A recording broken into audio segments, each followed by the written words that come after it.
এই বছর দুর্গাপূজাকে সামনে রেখে বিশালগড় মহকুমার সমস্ত ক্লাবগুলোর মধ্যে সর্বপ্রথম দুর্গাপূজার খুঁটি পুজো করলেন বিশালগড় রাউতখোলা যুব সংস্থা ক্লাব কর্তৃপক্ষ মঙ্গলবার সকালে।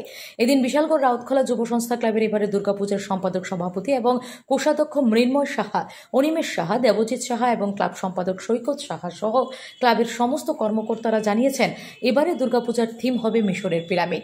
মূর্তি, প্যান্ডেল, লাইটিং সমস্ত কিছু থাকবে কলকাতার শিল্পীরা তৈরি করবে মিশরের পিরামিড। পঞ্চমী দিন পুজো প্যান্ডেলের উদ্বোধন করবেন রাজ্যের মুখ্যমন্ত্রী ডক্টর প্রফেসর মানিক সাহা এবং সপ্তমী দিন ক্লাব প্রাঙ্গণে হবে রক্তদান শিবির। অষ্টমী এবং নবমী দিন হবে অন্নভোগ।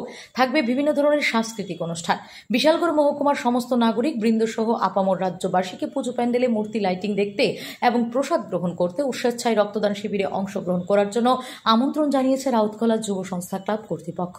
এবারে রাউতখোলা যুব সংস্থার মিশরের পিরামিড থিম গোটা রাজ্যবাসীর দৃষ্টি আকর্ষণ করবে বলে আশা ব্যক্ত করছেন ক্লাব কর্তৃপক্ষরা এবং থাকবে ক্লাবের তরফ থেকে এলাকার যুবকদের নিয়ে স্বেচ্ছাসেবক কমিটি।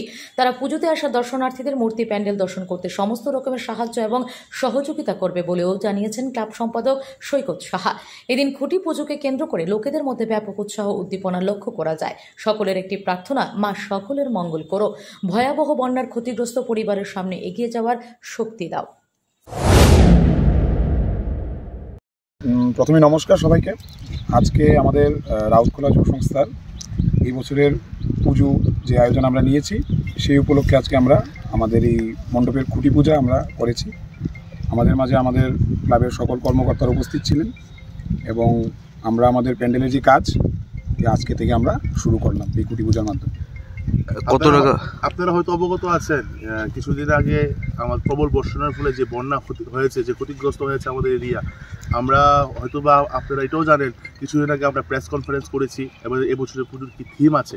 তো আমাদের এবছর এই প্রেস কনফারেন্সের পরই এই বন্যায় আমরা সাক্ষী হতে পেরেছি। তাই আমাদের এবার পূজার সব কিছু সামঞ্জস্যর মধ্যে যে বাজেট আছে, আমরা চেষ্টা করব এর থেকে কিছু কমিয়ে আমাদের এবছরের পূজাটা আমরা সম্পূর্ণ করার জন্য সকলের কথা চিন্তা করি। নমস্কার। Bureau report, S Bharat live 24 hours.